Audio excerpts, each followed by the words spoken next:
Bismillahirrahmanirrahim.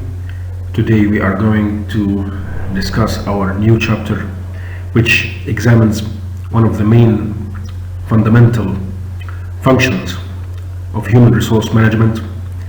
This function is training and developing employees.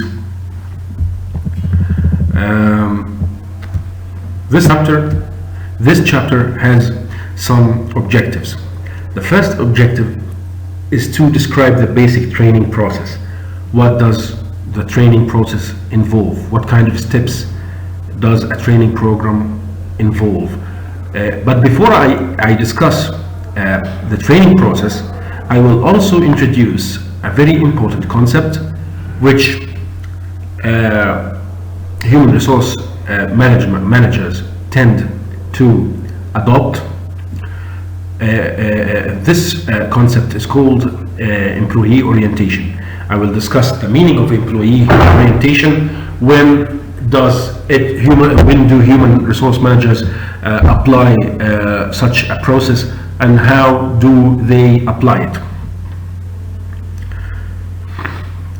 I will, after discussing or describing the basic training process, I will describe and illustrate how HR managers identify training programs. In other words, how I would attempt to answer a very important question about the way or the reasons or the way or how do HR managers identify training requirements? How do they identify training programs? How do they determine training requirements? After answering the second question, the third question or the third objective of this chapter is to explain or to distinguish between problems HR managers fix with trainings.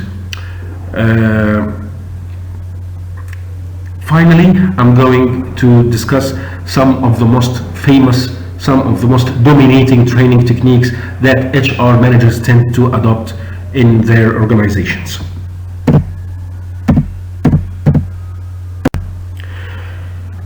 Let's begin with our first objective in this chapter and discuss or define the concept of employee orientation. As the slide shows, employee orientation is a process which consists of a number of procedures which aim to provide or which aim to deliver new employees with basic information. In other words, this orientation program aims to deliver some basic background information about the job and the firm to employees. It is an introductory program, a program which introduces the company and the job to new employees. Usually, organizations conduct such programs in order to facilitate the social and professional life of fresh employees. Usually, orientation programs involve some important aspects. In other words, orientation programs usually deliver some important pieces of information. These pieces of information involve, for example, employee benefits, incentives, rewards, the type of rewards, benefits, and incentives that employees enjoy during their job at the company.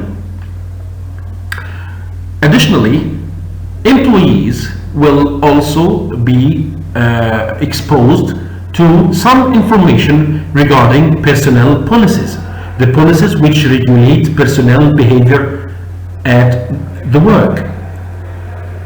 Next, employee orientation programs also involve important information about the daily routines of the job. Any job in this world involves a number of routines. In this sense, the orientation program will help new employees get accustomed to the daily routines of their jobs, know what kind of routines are there for them. The orientation program also involves delivering information about safety measures and regulations. Finally, HR managers and trainers may educate new employees about the main facilities of the company, the divisions, facilities, plants, and so on. In this context, the employees may be exposed to a tour, a visit. The new employees may be asked to make some visits to the company's buildings and other related facilities. This hopefully helps new employees get used to the company, understand the organization's life, how things go in this organization.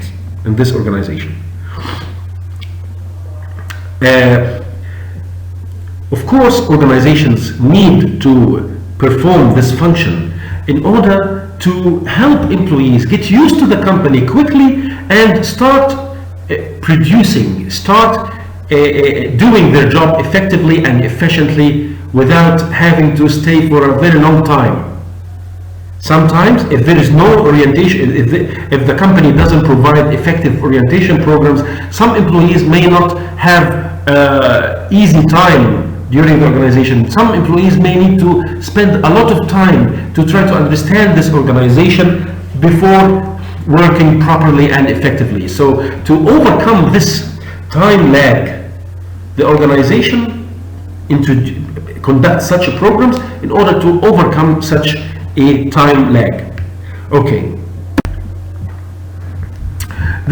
As this slide indicates, a successful orientation should accomplish 4 things for new employees. In other words, successful orientation programs tend to have 4 objectives. First, to make them feel welcome and at ease. Yes.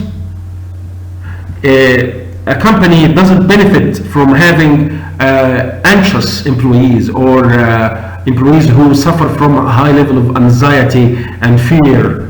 So we have to make life easier for new employees in order to improve their attitudes. The second objective of successful orientation programs is to help employees understand the organization in a broad sense. Yes, and this is why I told you organizations tend to let employees make a visit around the whole organization, buildings and departments and divisions. This helps employees know the exact policies, routines, and image of the company in a closer focus. Another objective of orientation program is to make clear to the employees what is expected in terms of work and behavior. Yes, successful orientation programs tend to educate new employees about their job-related objectives and the way these jobs or routines should be conducted or should be performed. The fourth objective, and it is a very important one, is to let employees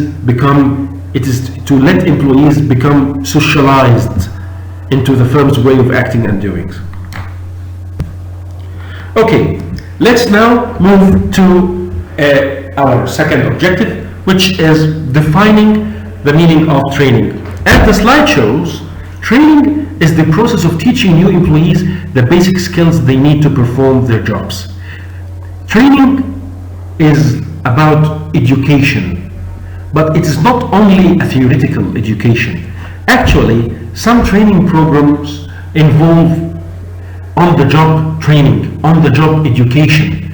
It is to educate employees about the meaningfulness of the job and the mechanisms by which the job attempts to implement organizational objectives. So training has a very important strategic impact on organizational performance. Actually, effective training programs can help organizations implement their strategic objectives through the development of a technical human, through the development of efficient labor who is able to perform procedures and implement objectives with the least costs possible. So effective training can help organizations implement their strategic objectives via or through the development of efficient labor, the development of highly skilled and educated labor who is able to implement objectives with the lowest possible costs. And this is a very important strategic impact, by the way. All organizations compete together on limited base of resources.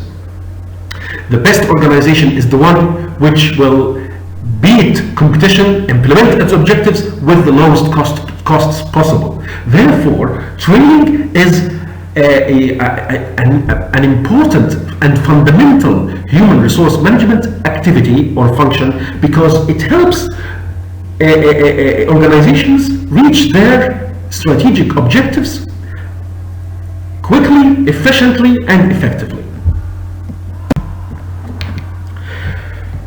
Of course, as I have already told you in chapter 1, human resource management is a science. A science means it is a body of knowledge which consists of scientific methods, scientifically proven techniques, policies, and methods by which organizations use labor power to implement objectives. And the training process is also a scientific process which depends on scientific methods in order to deliver the strategic impact required.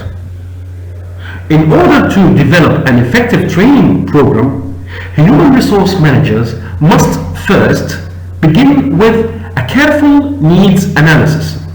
In needs analysis, HR managers scientifically analyze and identify the skills, capabilities, and knowledge that employees should acquire in order to effectively implement their job-related objectives.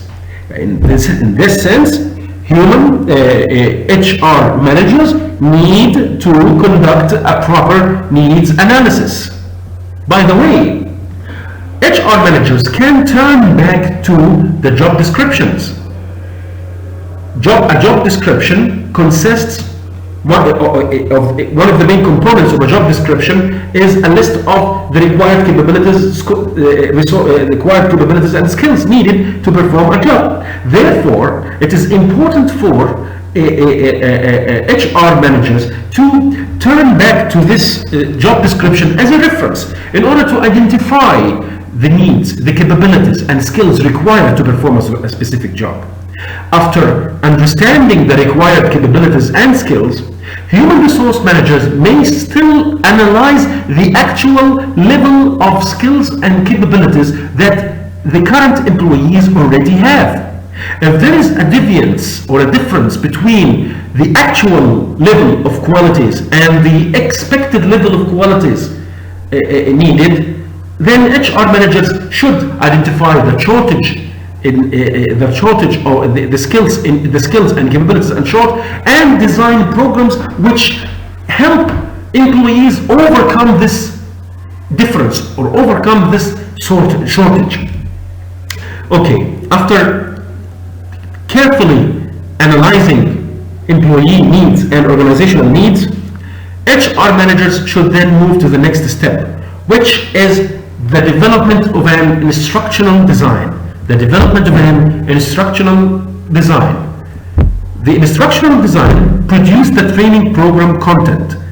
Yes, at this level, HR managers should determine whether they will deliver the needed skills and capabilities through workbooks, for example, exercises, activities.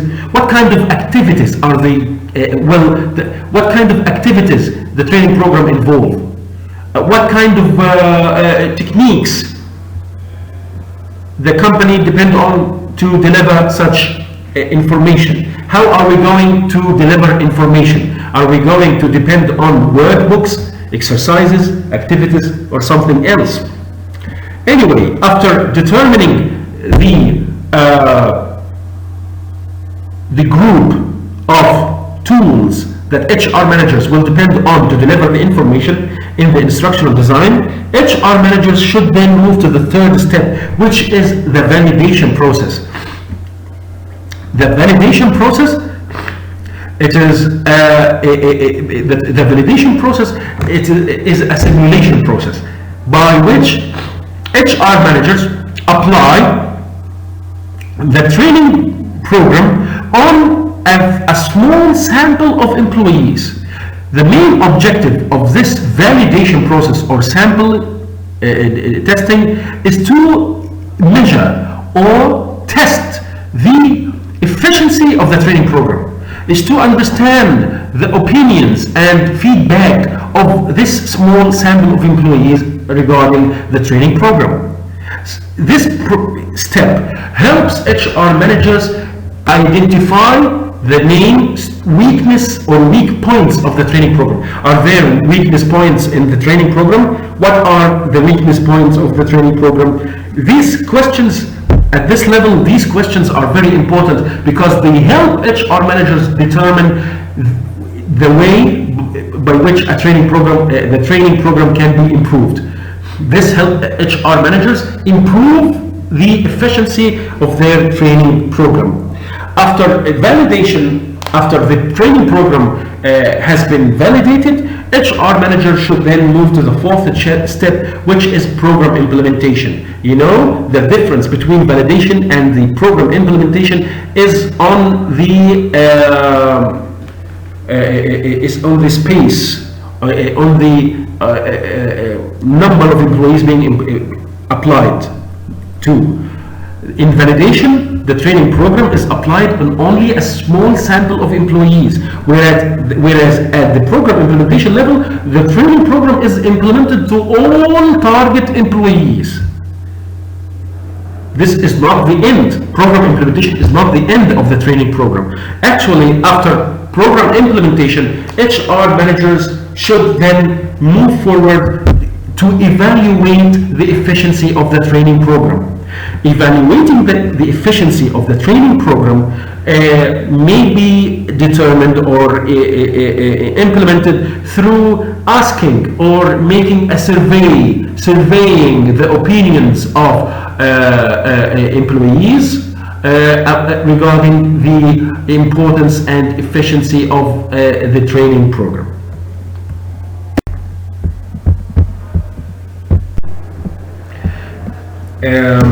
This slide discusses the first step in the development of a training program process.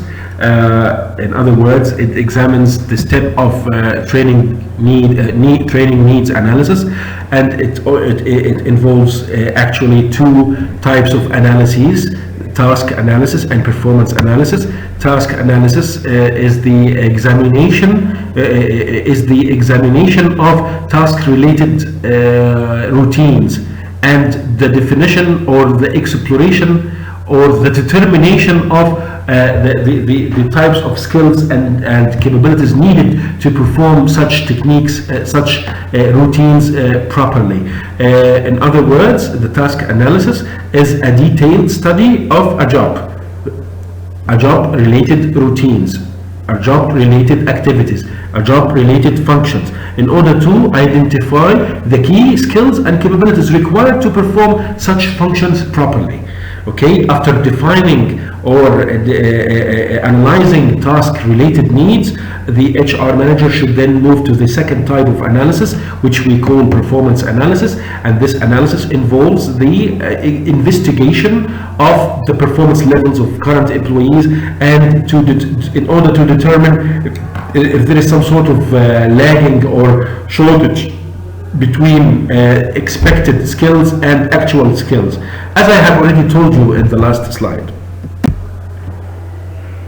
There are many different training methods that HR managers may adopt. However, there is no one single method which we can say the best method. There is no one single best method for all types of jobs and organizations.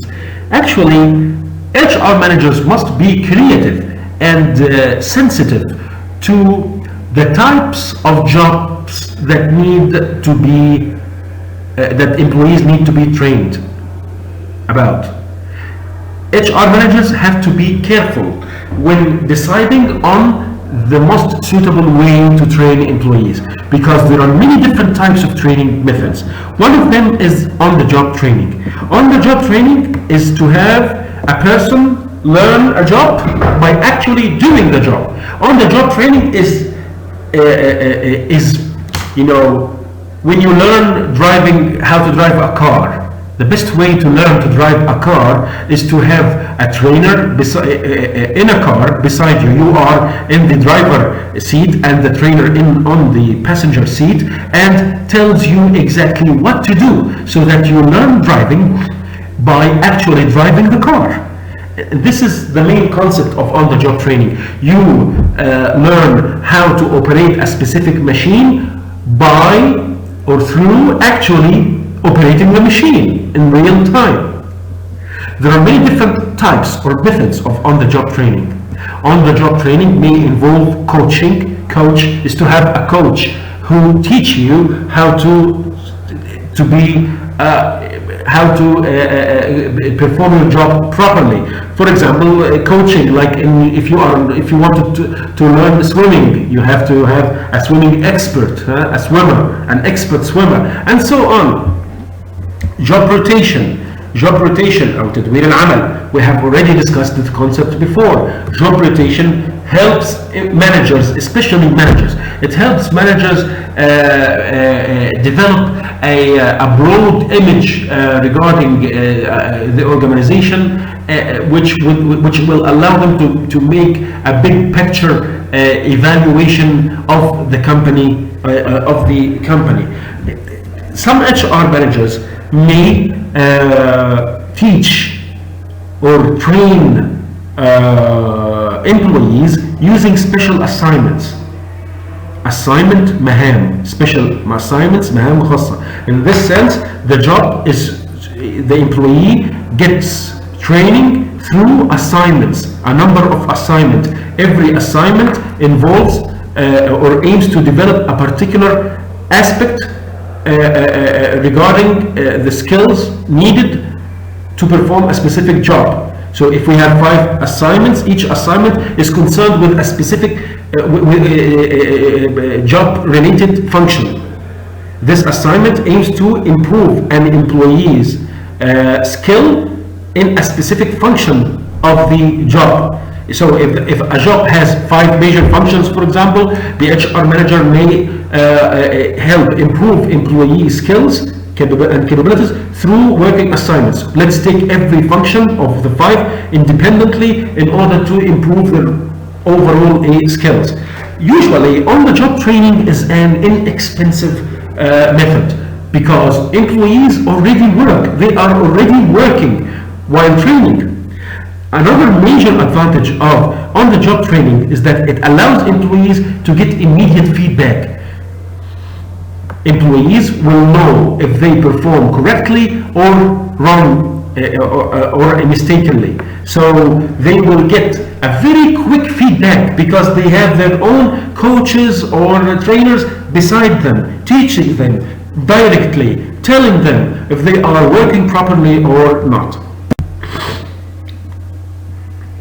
There are many different other training methods, such as the apprenticeship training. It is a structured process by which people become skilled workers through a combination of classroom instruction and on-the-job training. The apprenticeship training involves 2 major types of training. One of them is on-the-job training, which we have already discussed, so that employees learn by doing.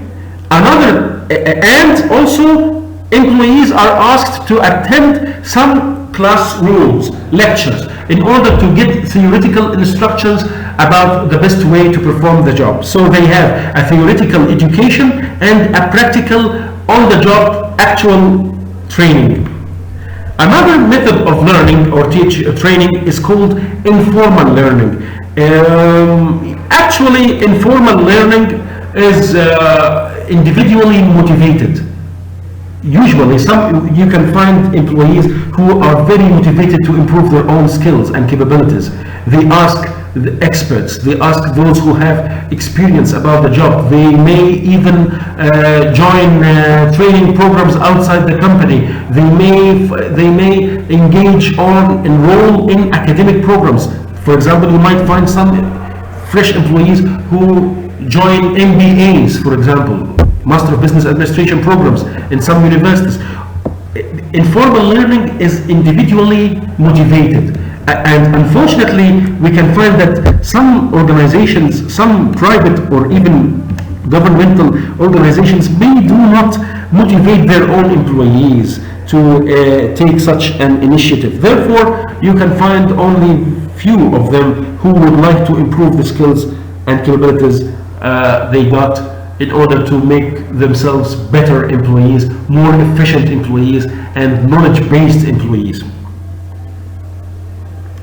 One of the other functions of training is job instruction training. Job instruction training, it is a list of job-related tasks. In other words, it is a list which defines all basic tasks and routines involved within a specific job.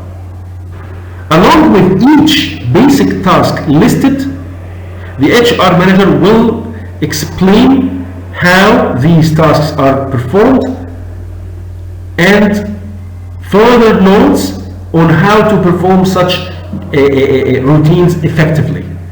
In other words, it involves a detailed list of the basic tasks that a job involves and the way to perform these tasks effectively.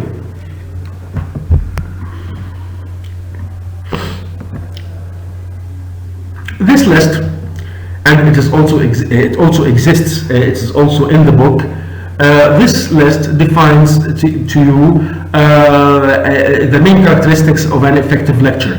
In other words, it helps to answer an important question of how do HR managers deliver effective lectures. You can take a look at this and read it.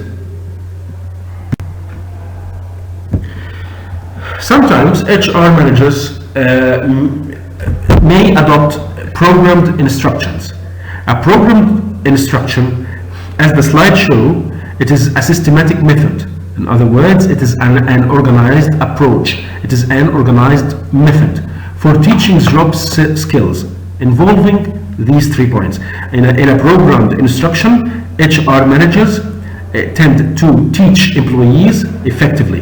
The first step in the programmed instruction is to present questions or facts. In other words, the HR manager can teach employees through asking them questions about particular functions or particular problems or particular areas which require further development and improvement in the side of employees. After asking these questions, HR managers allow the employees to respond, to answer such questions. By answering such questions, the HR manager will be able to spot shortages or misunderstandings which may curtail the employee's performance. You know, when I ask you a question and you answer this question wrong, I will be able to immediately give you feedback about the mistakes you have done, you have made, and the best answer. In this sense, this training program helps employees think about possible way of resolving a specific problem, and also to understand whether responses or their way of thinking is true or wrong. This method helps employees spot the mistakes they may commit while working and learn the right way of doing things. The programmed instruction program or technique, the programmed instruction technique has many advantages. It reduces training time. It is self-based learning. In other words, it is a self-based learning. In other words, it allows employees to think, to have the time to think creatively and comfortably, and learn in their own pace. There is no pressure whatsoever on them to try to learn quickly or something like that. Another main advantage of programmed learning is that it allows employees to get immediate feedback, very quick feedback, because it is a programmed instruction program.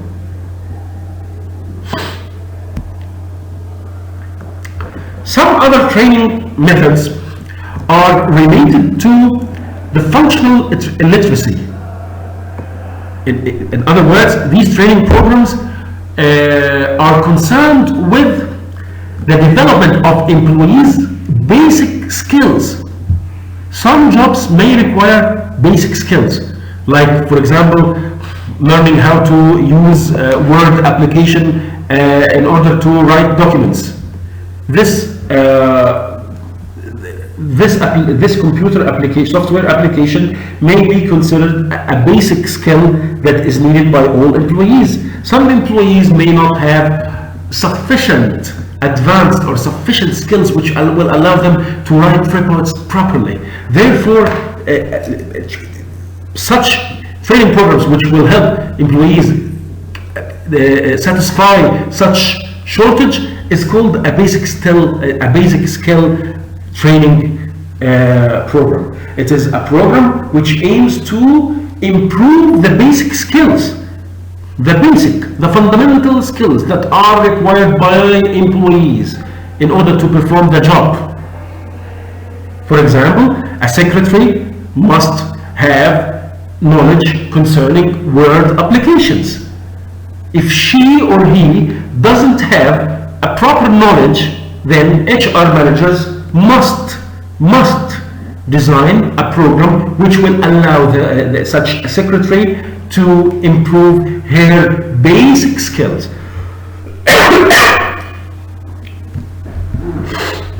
Sometimes HR managers conduct such basic skills programs through audio-visual tools. Such audio-visual tools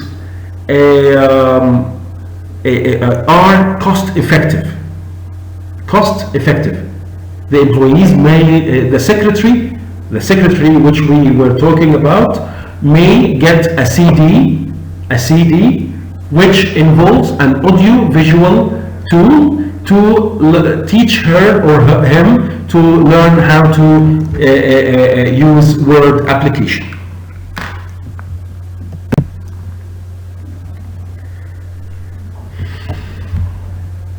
Simulated training.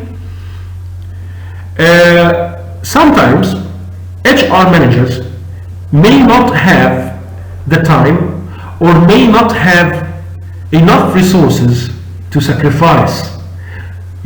Sometimes employees who get training, they may make mistakes. Such mistakes may be very expensive.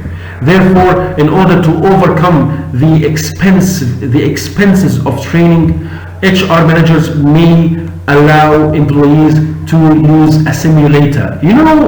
I can give you a very good example in this sense. The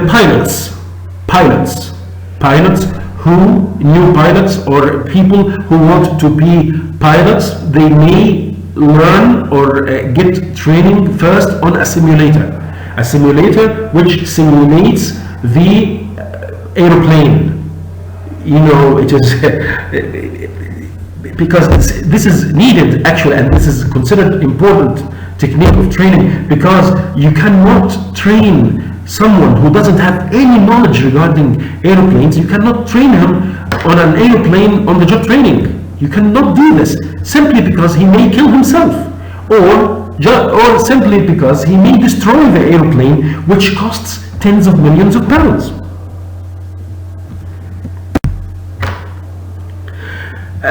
Actually, computer-based training may have some important advantages. They reduce learning time, self-based learning, it's cost-effective, and so on. Sometimes HR managers may require or may need to perform some distance or internet-based training. You know, nowadays, in the Corona time, we may find it, HR managers may find it necessary to apply such a training program, which will help employees get educated while they are distant from the company they work in. In teletraining, here the trainer may train and educate employees using video conferences or TV networks which connect people around different geographical places.